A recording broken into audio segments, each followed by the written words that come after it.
할렐루야. 아멘. 시모나나 성가대 찬양 진심으로 감사드립니다. 부른 찬양이 하나님께 큰 영광이 되고 또 듣는 우리 성도들에게 큰 힘과 위로와 큰 은혜가 된 줄로 믿습니다.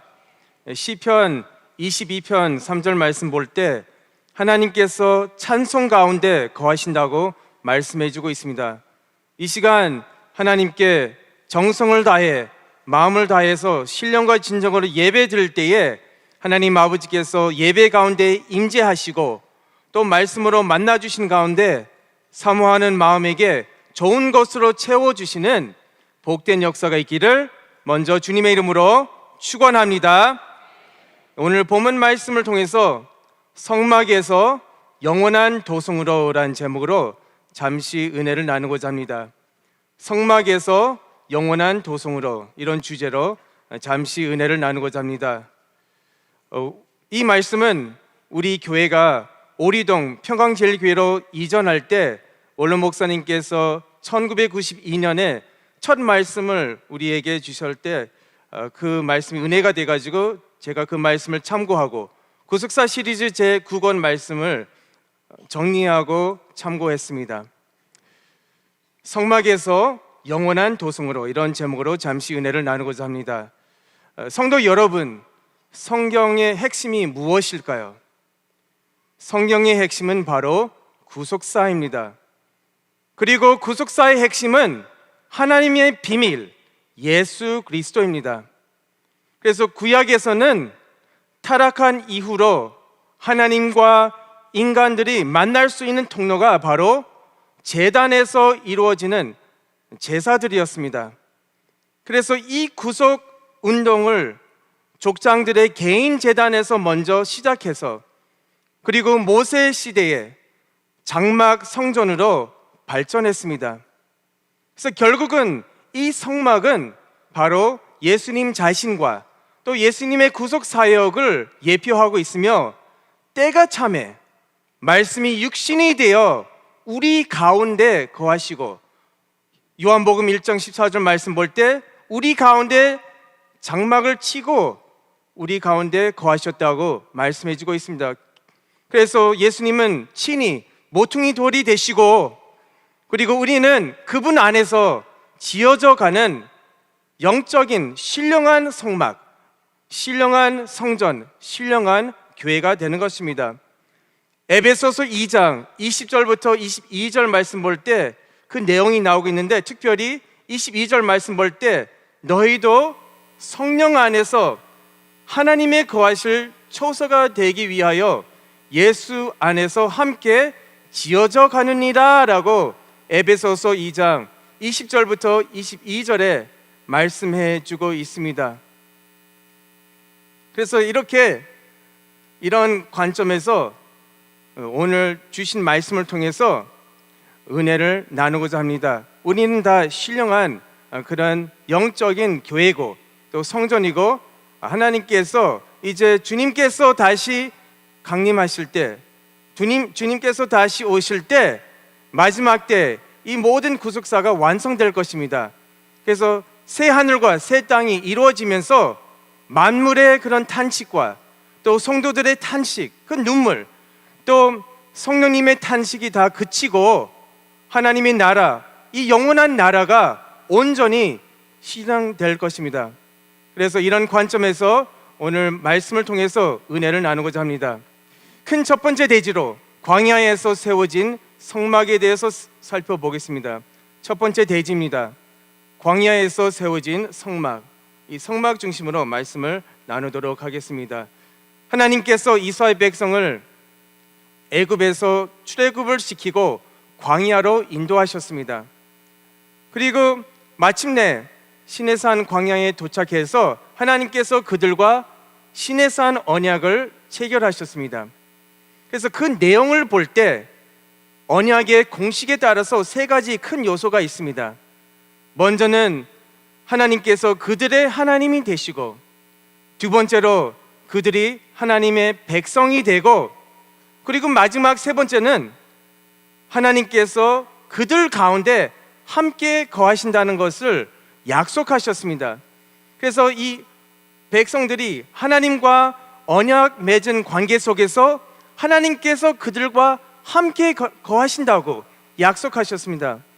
그래서 실제로 그것이 바로 성막을 통해서 이루어졌습니다. 성막을 통해서 하나님께서 그들 가운데 거하셨습니다. 그래서 이스라엘 백성들이 성막 중심으로 진을 치고 광야 생활을 했다는 것입니다. 다시 말씀드리면 하나님께서 그들 가운데 함께 거하신다고 말씀하셨는데 이 성막이 그들 중간에, 그들 가운데, 그들 중심에 설치되었다고 성경은 우리에게 말씀해주고 있습니다. 그래서 이 화면을 보시면은 이스라엘 백성들이 이 성막 중심으로 진을 치는 모습을 우리가 볼 수 있습니다. 이스라엘 백성들이 여기 성막 중심으로 진을 쳤습니다. 짧은 영상입니다. 자, 동쪽에 세 지파가 진을 쳤는데 유다, 이사갈, 또 스불론 지파가 장막을 쳤습니다. 그리고 역시 세 지파가 이제 남쪽에 보면은 루벤, 시므온 그리고 갓 지파가 진을 쳤습니다.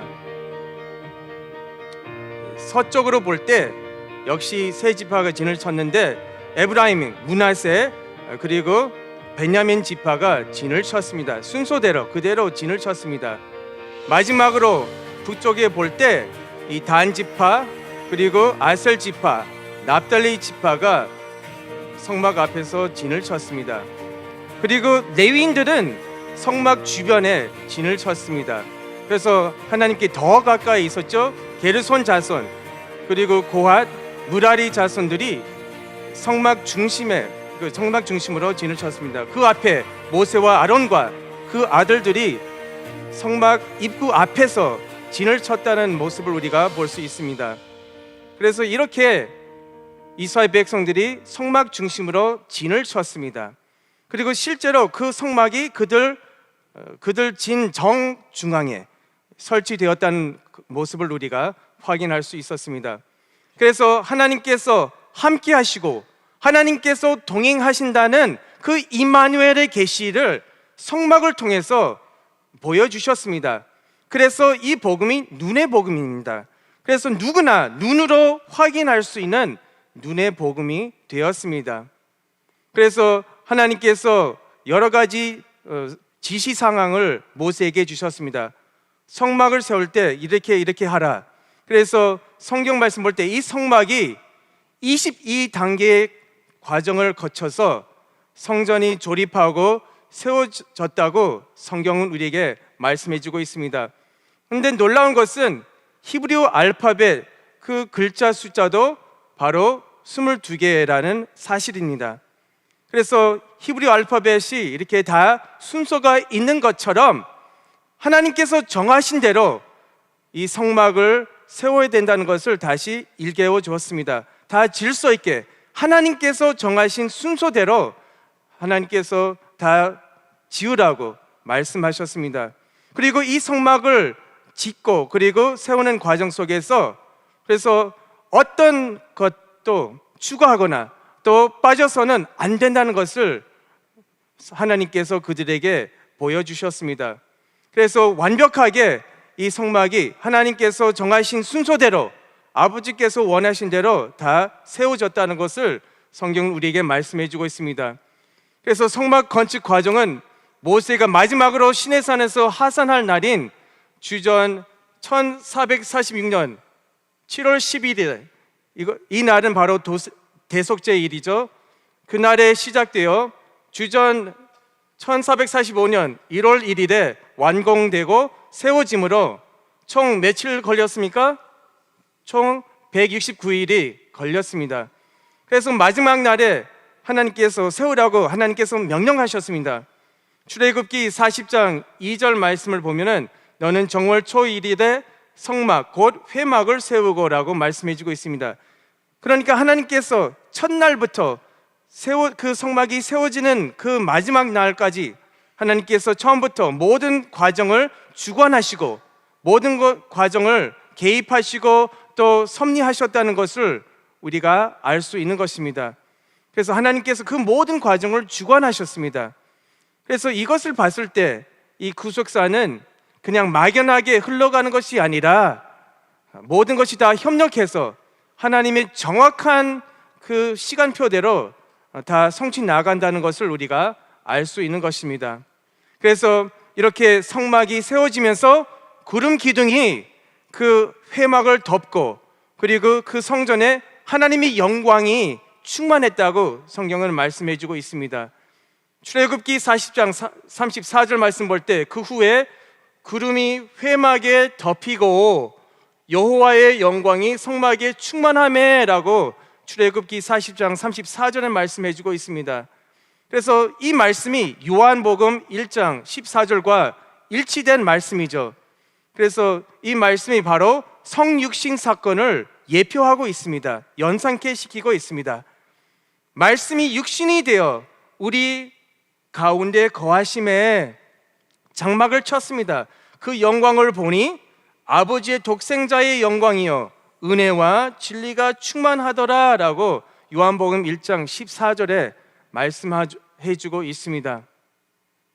그래서 이렇게 민수기 9장 15절 16절 말씀 볼 때 원래 에담부터 이 구름 기둥이 나타나서 그들을 인도했는데, 근데 이제 성막이 세워지면서 그 구름이 성막 위에 머물고 그 성막을 덮고, 그리고 하나님의 영광이 그 성막에 충만했다고 민수기 9장 15절 16절에 말씀해 주고 있습니다.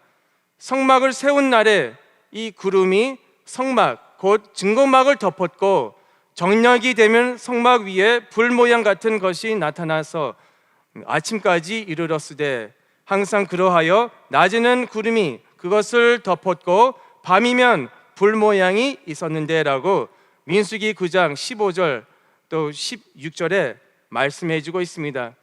그래서 이 성막은 하나님 앞에 제사 드리는 거룩한 처소가 되었습니다. 예배 드리는 장소가 되었습니다.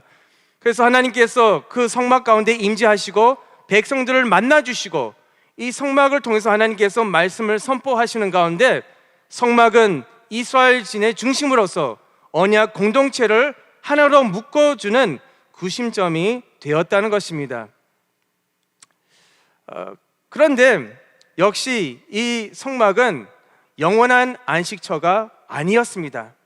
그래서 이 성막은 주전 1445년에 이렇게 세워가면서 광야 노정 가운데 30번 이동하고 가나안의 길갈, 실로, 높, 기브온을 거쳐서 이제 솔로몬 성전이 주전 959년에 모리아산에 건축됨으로써 그동안 약 486년 동안 성막이 이스라엘 백성의 구심점 역할을 했다고 성경은 우리에게 말씀해 주고 있습니다.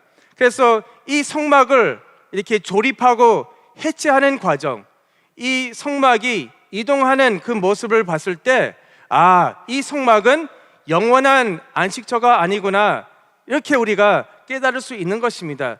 더 나은 본향이 있다는 것을 하나님께서 성막을 통해서 알려준 것입니다.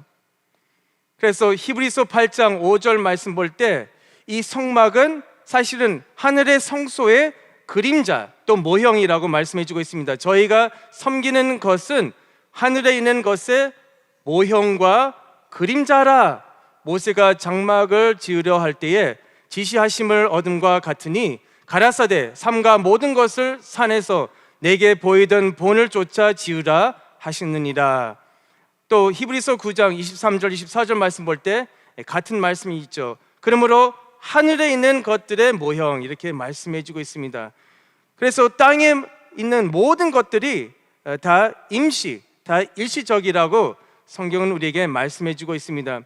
성막은 하나님의 영원한 임재와 초소, 그리고 참 성전이신 예수 그리스도를 바라보게 되었습니다. 그래서 우리의 인생들은 다 나그네의 인생이라고 성경은 우리에게 말씀해 주고 있습니다.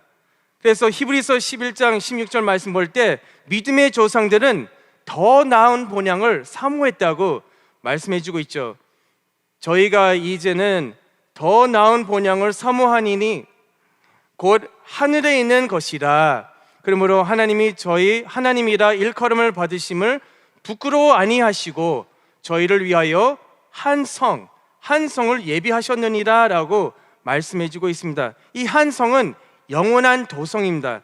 영원한 새 예루살렘, 영원한 하나님 나라를 뜻하고 있습니다. 그래서 보이는 것들은 그냥 잠깐이고 또 일시적이지만, 그러나 보이지 않은 것들은 다 영원하다고 고린도후서 4장 17절 18절에 말씀해 주고 있습니다. 지금 우리가 당하고 있는 고난과 아픔과 그 모든 환난과 그 모든 어려움이 잠깐이라고, 조금만 참으면 우리가 이길 수 있다는 것입니다. 그 모든 것이 다 잠깐이고 일시적이라고. 그래서 고린도후서 4장 17절 말씀 볼 때 우리의 잠시 받는 환난에 경한 것이 지극히 크고 영원한 영광에 중한 것을 우리에게 이루게 함이니 우리의 돌아보는 것은 보이는 것이 아니요 보이지 않은 것이니 보이는 것은 잠깐이요 보이지 않은 것은 영원함이니라 라고 고린도후서 4장 17절 18절에 말씀해 주고 있습니다. 우리는 추석을 지금 맞이하는 가운데 있습니다. 2부 예배 때 우리가 말씀을 받았지만 원로 목사님께서, 휘선 박 아브라함 원로 목사님께서 늘 우리에게 성경을 통해서 가르쳐 주셨습니다. 그래서 예배는 빠지지 말고 시간을 조절해서 미리 가든지 아니면 나중에 예배 드리고 내려가라고 원로 목사님께서 말씀하셨습니다. 그래서 죄 짓지 말고, 그래서 가족들을 다 전도하라고 원로 목사님께서 우리에게 늘 가르쳐 주셨습니다. 그래서 우리는 어떠한 환난과 핍박과 또 어떠한 어려움을 당한다고 할지라도 오직 영원한 그 세계를 바라보면서 모든 소망을 하나님께 두고 날마다 오직 하나님 아버지와 동행하는 저와 여러분, 우리 모두가 되시기를 주님의 이름으로 축원합니다. 자, 큰 두 번째 대지로 시온산의 역사에 대해서 살펴보겠습니다. 시온산의 역사. 자, 시온산의 역사를 살펴볼 때 이 지리적 시온이 영적인 개념으로 발전하는 모습을 우리가 볼 수 있습니다. 그 과정을 봤을 때 시온은 히브리어로 시온입니다. 시온, 자연인데요, 요새 또는 보호받는 이란 뜻을 가지고 있습니다. 그래서 지리적으로 시온은 원래 이 기드론 골짜기와 또 티로포에온 골짜기가 맞는 그 지점이었습니다. 그래서 거기서는 이제 가나안 땅에 남아있는 여부수 족속들이 거기 살았습니다. 본거지였습니다. 그래서 다윗이 이제 주전 1010년부터 1003년까지 7년 6개월 동안 헤브론에서 통치를 마치는 후에 이제 온 이스라엘의 왕이 되었습니다. 그래서 온 이스라엘의 왕이 되어서 가장 먼저 했던 일은 바로 이 시온성을 정복하고 그리고 이 예루살렘을 수도로 이렇게 만들었다는 것입니다. 그래서 다윗이 예루살렘을 점령하고 하나님의 말씀과 하나님의 임재를 상징하는 언약궤를 예루살렘으로 모셨다고 성경은 우리에게 말씀해 주고 있습니다. 그래서 다윗은 시온성을 탈환하고 그곳에 자신의 궁을 건축하게 하면서 The City of David, 다윗 성으로 그 이름을 바꿨어요. 그 개명했습니다. 그래서 여기 보시면 이 시온 성이 바로 다윗 성으로 그 이름이 바꿔졌습니다. 사무엘하 5장 7절 말씀 볼 때 다윗이 시온 산성을 빼앗았으니 이는 다윗 성이더라라고 말씀해 주고 있습니다. 그런데 이제 다윗 이후로 솔로몬이 모리아산에 성전을 건축하고 언약궤를 그곳으로 옮긴 후 예루살렘의 영역은 다윗 성에서 여기 북쪽의 성전 부지까지 이 전체로 이렇게 확장되었습니다. 그래서 여기 솔로몬 성전이 있죠.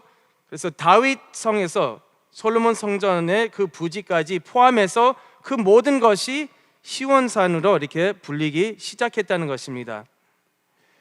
그래서 역사적으로 봤을 때 아벡 정투를 통해서 이 성막과 언약궤가 분리가 되었습니다.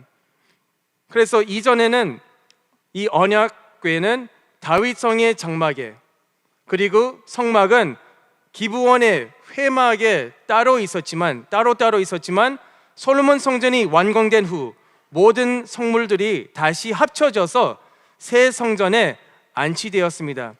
그 내용이 왕상 8장 1절부터 11절에 말씀해 주고 있습니다. 왕상 8장 1절 말씀 볼 때, 이에 솔로몬이 여호와의 언약궤를 다윗성 곧 시온에서 메어 올리고자 하여 이스라엘 장로와 모든 지파의 두목 곧 이스라엘 자손의 족장들을 예루살렘 자기에게로 소집하니라고 왕상 8장 1절에 말씀해 주고 있습니다. 그래서 왕상 8장 10절 11절 말씀 볼 때 모든 성물들을 다시 성전으로 이렇게 안치시키고, 그리고 헌단 예배 드릴 때 하나님의 구름이 그 성전을 덮고 또 하나님의 영광이 성전에 충만했다고 왕상 8장 10절 11절에 말씀해 주고 있습니다. 제사장이 성소에서 나올 때에 구름이 여호와의 전에 가득하매라고 말씀해 주고 있죠. 11절 말씀 볼 때 제사장이 그 구름으로 인하여 능히 서서 섬기지 못하였으니 이는 여호와의 영광이 여호와의 전에 가득함이었더라 라고 왕상 8장 10절 11절에 말씀해 주고 있습니다. 그래서 이후로 시온은 성전과 동일시되어 하나님께서 임재하여 그 거처로 삼으신 거룩한 장소 곧 성산이 되었습니다. 그래서 시편 132편 말씀 볼 때 다윗이 언약궤를 예루살렘으로 옮기는 그 사건을 이렇게 노래로 이렇게 만들었습니다. 그래서 시편 132편 특별히 13절 14절 말씀 볼 때 하나님께서 시온을 택하시고 그리고 거기서 영원히 쉬겠다고, 안식하시겠다고 하나님께서 선언을 하셨습니다. 그래서 13절 말씀 볼 때 여호와께서 시온을 택하시고 자기 거처를 삼고자 하여 이루시기를 이는 나의 영원히 쉴 것이라 내가 여기 거할 것은 이를 원하였음이로다 라고 시편 132편 13절 14절에 말씀해 주고 있습니다. 자, 세 번째 대지로 이 시온의 의미의 점증적 발전에 대해서 살펴보겠습니다. 그래서 다윗이 이렇게 예루살렘 이 시온 성을 정복하고 말씀을, 이 언약궤를 이렇게 예루살렘으로 모신 것처럼 우리도 다윗처럼 끝까지 싸워서 우리가 하나님의 말씀을 내 마음속에 모셔야 되는 것입니다. 그래서 우리 마음속에 여부수 같은 그 지독한 그런 죄들이 있습니다. 그러나 우리가 하나님의 말씀을 모시면서 끝까지 싸워서 그 모든 죄악들을 다 내쫓아 버려야 되는 것입니다. 그래서 우리가 싸워서 그것들을 다 제거시켜 주시고 내쫓아 버려야 되는 것입니다. 그래서 이 영적인 싸움에서 우리가 승리해서 이기는 자가 되어서 우리가 하나님 아버지를 통치자로 모시고, 그리고 아버지 하나님께서 우리 마음 가운데 좌정하시는 역사가 있기를 주님의 이름으로 축원합니다. 자, 이렇게 이 시온의 의미가 발전되었습니다. 그래서 지리적, 역사적인 그 개념에서 영적인 개념으로 발전되었는데, 이제 세 번째 대지로 그 영적인 개념이 이제 종말적인 개념을 갖게 되었습니다. 그래서 이 마지막 때에 시온산에서 많은 일들이 이렇게 이루어질 것을 성경은 우리에게 말씀해 주고 있습니다. 그래서 종말적으로 봤을 때 이 시온산은 하나님의 영광과 하나님의 축복이 임하는 곳이죠. 그리고 말일에 결국은 메시아가 시온산에 임해서 시온산에서 통치해서 심판하시고 또 그곳에서 열방들이 구원을 받을 그런 종말적인 의미를 갖게 되었습니다. 자, 살펴볼 때 먼저 시편 24편 3절 4절 말씀 볼 때 시편 기자가 시온에 대해서 이렇게 노래를 했습니다. 하나님께서 친히 그 메시아가 거기 계시기 때문에 거룩한 장소입니다. 그래서 오직 깨끗한 마음, 회개한 자만이 성전에 들어갈 수 있다고, 시온산에 올라갈 수 있다고 노래했다는 것입니다.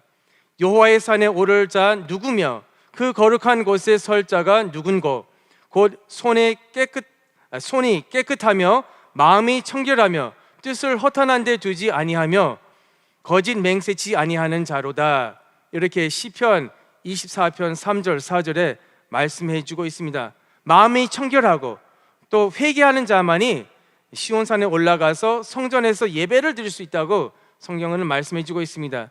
이스라엘 백성이 시온산에 있는 그 성전에 올라가서 예배드리고 절기를 지켰습니다. 그래서 이 흩어진 유대인들이 20세 이상의 모든 남자들이 어디에 있든 간에 모든 일을 다 멈추고 그리고 반드시 1년에 3번 예루살렘 시온산에 올라가서 성전에서 3대 절기를 지켰습니다. 3대 절기. 흩어진 유대인들이 다시 모여서 시온산에 올라갔다는 것입니다. 이때 성전에 올라가는 노래로 알려진 시편 120편에서 134편까지 총 15개의 시편을 불렀다는 것입니다. 특별히 절기를 지킬 때 시온산에 올라가면서 이 노래들을 불렀다는 것입니다. 그래서 시편 120편 1절 말씀 볼 때 예를 들면 이 제목이 있는데 성전으로 올라가는 노래 이렇게 표기하고 있습니다. 그래서 성전에 올라가면서 이 환난 날에 성전을 향해 하나님께 기도하고 하나님을 의지하는 가운데 이제 성전에서 예배드리는 것에 대해서 이렇게 노래하고 찬송하고 하나님께 감사와 영광을 돌렸습니다. 그래서 이것은 무엇을 예표하고 있냐? 말일에 마지막에 모든 열방들이 이 시온산으로 몰려온다는 것을 우리에게 예표로 보여주고 있습니다. 마지막 종말에 모든 열방들이 흩어진 아브라함의 자손들이 다시 시온산에 올라가서 하나님의 말씀, 가장 높은 말씀, 이 변화의 말씀, 구속사의 말씀을 배울 것이라고 이사야서 2장 2절 3절에 말씀해 주고 있습니다.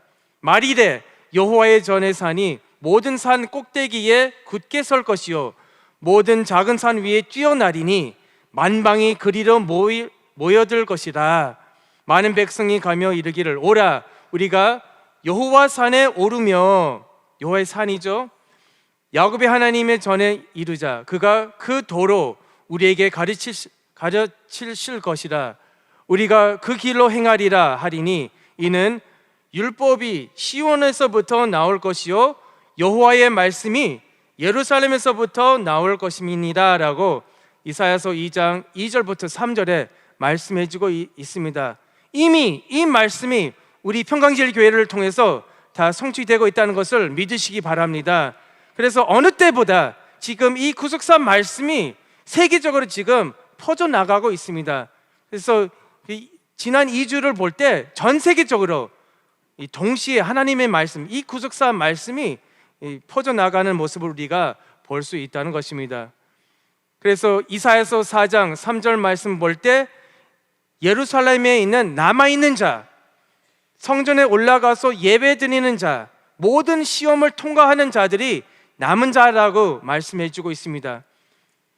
시온에 남아있는 자, 예루살렘에 머물러 있는 자, 곧 예루살렘에 있어 생존한 자 중 농명된 모든 사람은 거룩하다 칭함을 얻으리니, 이렇게 3절에 말씀해 주고 있습니다.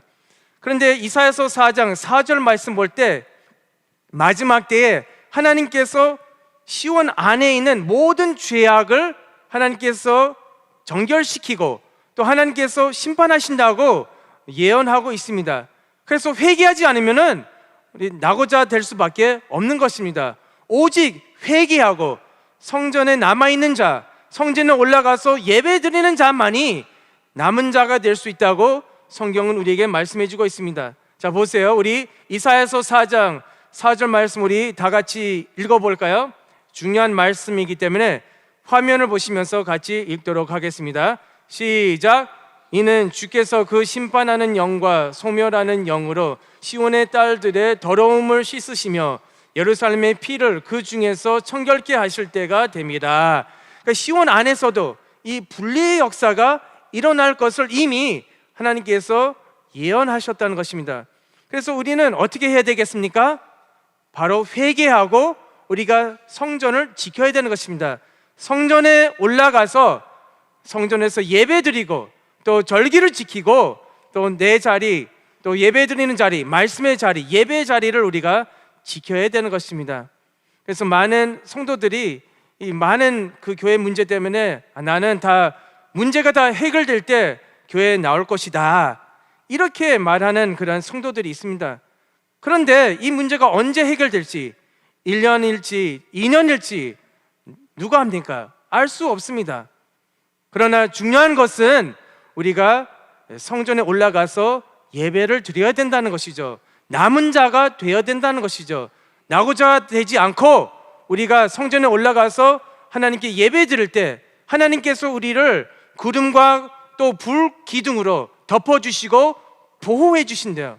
그래서 성전에 올라가면은 하나님께서 구름 기둥 또 불 기둥으로 우리를 덮어주시고 보호해 주신대요. 하나님께서 치료의 광선을 보내주셔서 우리의 몸속에 있는 모든 질병이 다 달아나는 역사가 있을 줄로 믿으시기 바랍니다. 그 말씀이 5절, 6절에 말씀해 주고 있습니다. 하나님께서 시온에서 그 남은 자들을 구름 기둥과 불 기둥으로 그들을 보호해 주신다고 말씀해 주고 있습니다.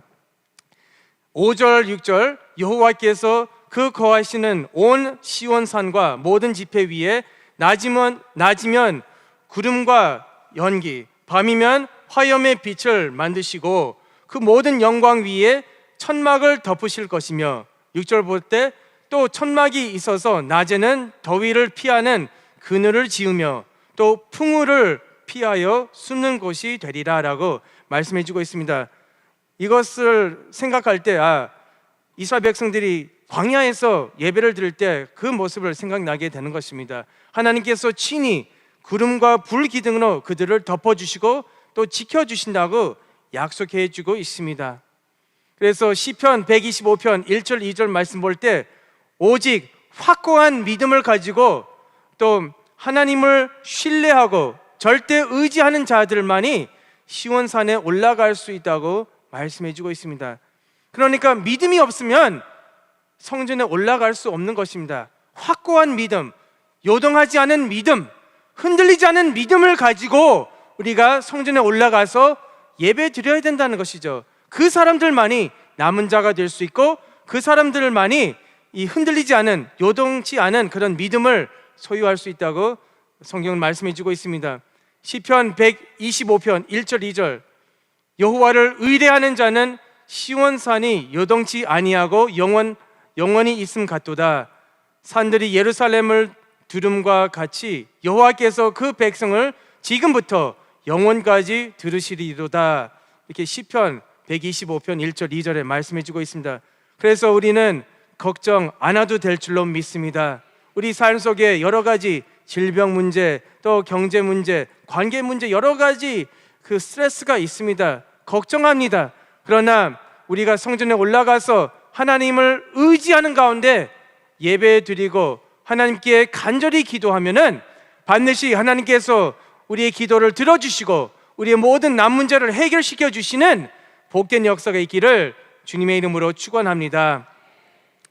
그래서 이 시온은 세계 만민이 하나님을 믿는 백성으로 거듭나게 될 것을 예언하고 있고, 또한 하나님께서는 그 수를 하나도 빠짐없이 세신다고 말씀하고 있습니다. 그 말씀이 시편 87편 5절부터 7절에 말씀해 주고 있습니다. 시온에 대하여 말하기를 이 사람 저 사람이 거기서 났나니 지존자가 친히 시온을 세우리라 하리로다.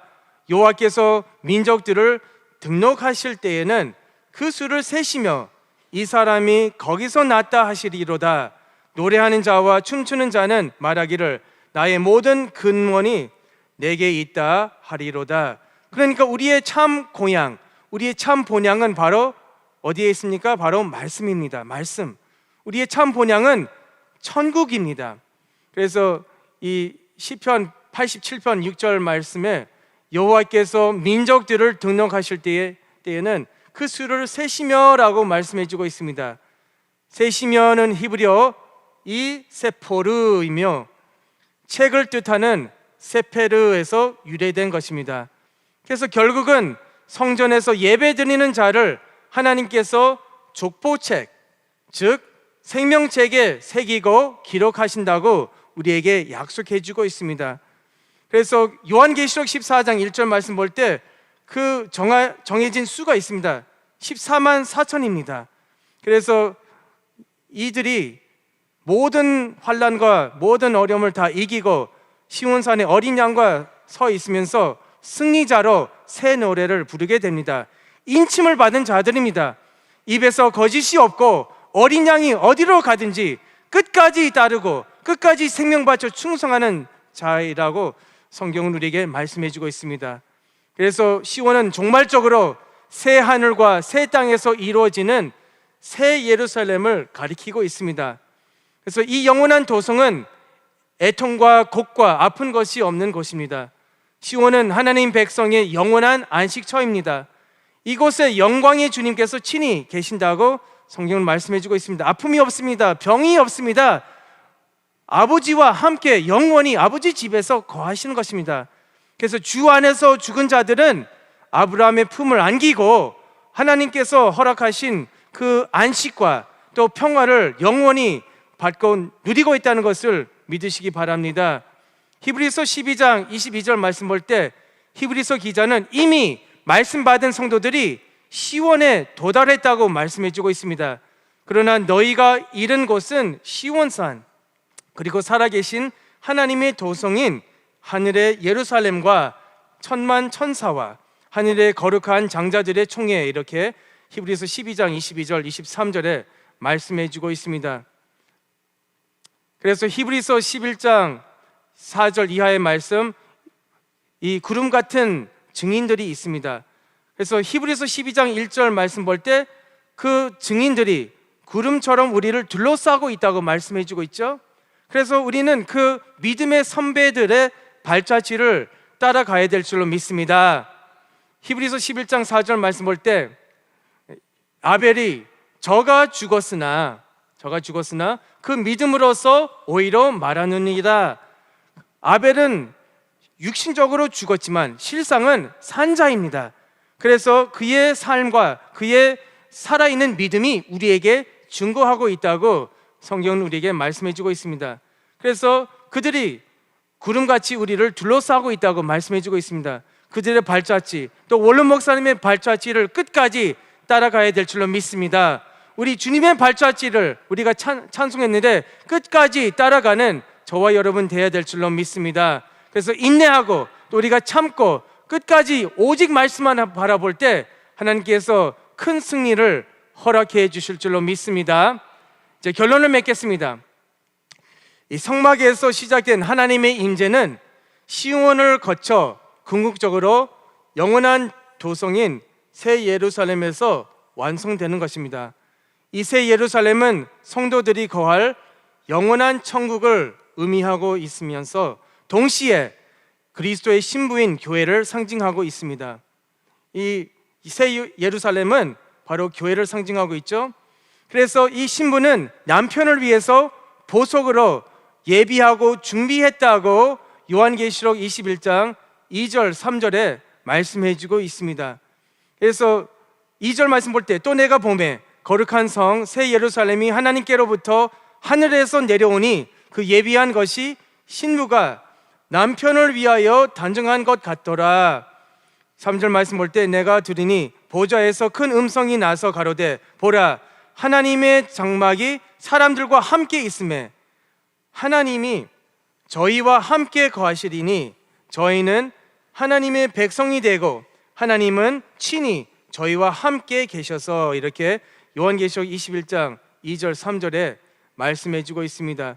보석으로 단장한다는 것은 먼저 성도의 인격과 행위가 보석처럼 아름답고 가치 있게 되는 것을 의미하고 있습니다.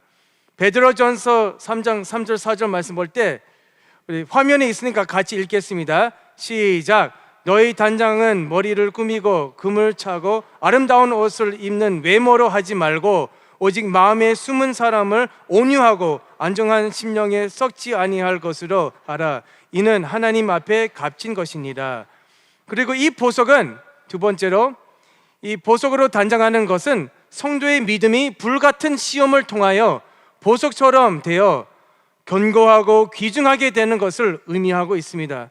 참고로 고린도전서 3장 12절, 14절에 말씀해주고 있습니다. 우리의 믿음이 보석처럼 되어야 된다고 말씀해주고 있죠. 욥기서 23장 10절 말씀 볼 때 나의 갈 길은 오직 주가 하시나니 나를 단련하신 후에는 나의 믿음이 정금같이 되리라고 이렇게 말씀해주고 있습니다. 그래서 요한계시록 21장 마지막으로 10장 11절 말씀 볼 때 예루살렘, 이 새 예루살렘의 기초가 다 보석으로 묘사하고 있고, 그리고 그 문이 다 진주로 이렇게 기술하고 있습니다. 그래서 이 이스라엘 백성들이 구약 성경에서 성막 중심으로 진을 치고 생활할 때 이것이 바로 새 예루살렘의 그 그림자가 되었습니다. 이것이 바로 영원한 도성인 그 새 예루살렘의 그림자가 되는 것입니다. 그래서 저와 여러분이 오늘 주신 말씀을 다시 마음속에 새기면서 날마다 아버지와 동행하는 역사가 있어야 될 줄로 믿습니다. 우리는 오늘을 붙잡아야 되는 것입니다. 오늘도 무슨 일이 생길지 몰라요. 우리는 계획할 수 있죠. 내년에 무엇을 할 건지. 그러나 말씀의 세계는 늘 오늘입니다. 구원의 문이 열려 있을 때 우리가 그 구원의 문에 들어가야 되는 것입니다.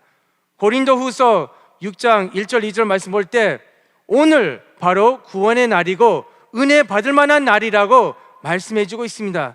하나님께서 가까이 하실 때 우리도 하나님께 가까이 해야 된다고 성경은 말씀해 주고 있습니다. 하나님의 음성을 들릴 때 회개하고 하나님께로 다시 돌아가야 된다고 성경은 우리에게 말씀해 주고 있습니다. 그래서 오직 이 영원한 도성인 새 예루살렘을 마음속에 이렇게 새기고 날마다 아버지와 동행하는 가운데 어떠한 시험과 어떠한 환난과 핍박을 당한다고 할지라도 오직 하나님 아버지를 절대 의지하는 가운데 일어나 빛을 발하며 믿음으로 앞으로 행진하고 또 전진하고 아버지께서 최후 승리를 우리에게 허락해 주시는 우리 개인과 가정, 우리 교회가 되시기를 주님의 이름으로 축원합니다. 축원합니다. 기도하시겠습니다. 고맙고 감사하신 사랑이 많으신 하나님 아버지 감사드립니다. 거룩하고 복된 주일 선부 예배를 맞이한 가운데 하나님 앞에 믿음으로 나가며 귀한 구속사의 말씀을 받을 수 있도록 인도해 주시니 참으로 감사함을 드리옵나이다. 추석을 맞이하는 가운데 오직 더 나은 본향을 사모할 수 있도록 인도하여 주시고 날마다 오직 말씀만 바라보고 모든 환난을 이겨낼 수 있는 우리 모두가 될 수 있도록 축복하여 주시옵소서. 그래서 아버지께서 공급해 주시는 새 힘으로 날마다 일어나 빛을 발하며 전진할 수 있는 우리 모두가 될 수 있도록 축복하여 주시옵소서.